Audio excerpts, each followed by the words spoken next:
नमस्कार दोस्तों, आज फिर से हाजिर हैं एक नए कहानी के साथ। आज की कहानी है महाप्रतापी राजा राजा भर्तृहरि की। कहानी काफी लंबी है, परंतु मैं आपको संक्षेप में बताता हूँ। स्त्री चरित्र का वैज्ञानिक राजा भर्तृहरि को कहा जाता है। बात है आज से लगभग 2000 साल पहले की, जब मध्य भारत के उज्जैन नामक नगर में एक महाप्रतापी राजा राज करते थे।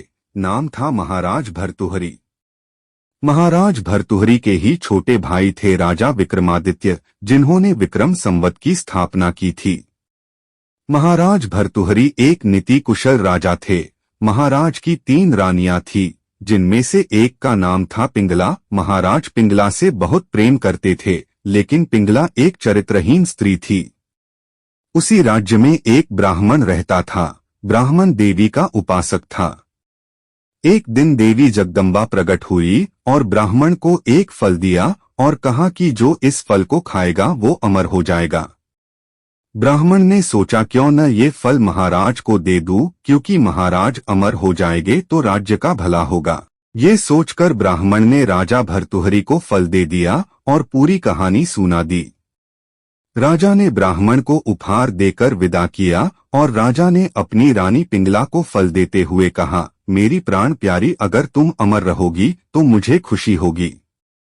रानी पिंगला चरित्रहीन थी। वो एक दरोगा से प्रेम करती थी, जो राजा की सेना में सैनिक था। रानी ने फल दरोगा को दे दिया। दरोगा एक वैश्या के प्रति आसक्त था, इसीलिए उसने वो फल वैश्या को दे दिया। वैश्या राजा भर्तृहरि का सम्मान करती थी। वैश्या ने सोचा कि हमारे महाराज कितने महान हैं, उनके राज्य में प्रजा बहुत सुखी है।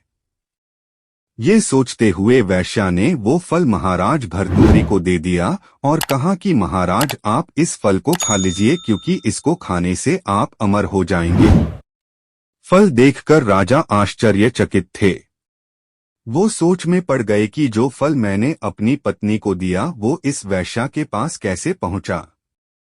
जांच के बाद पूरी कहानी सामने आ गई। महाराज को मालूम पड़ गया कि जिसको मैंने दिल से चाहा वो तो बेवफा निकली।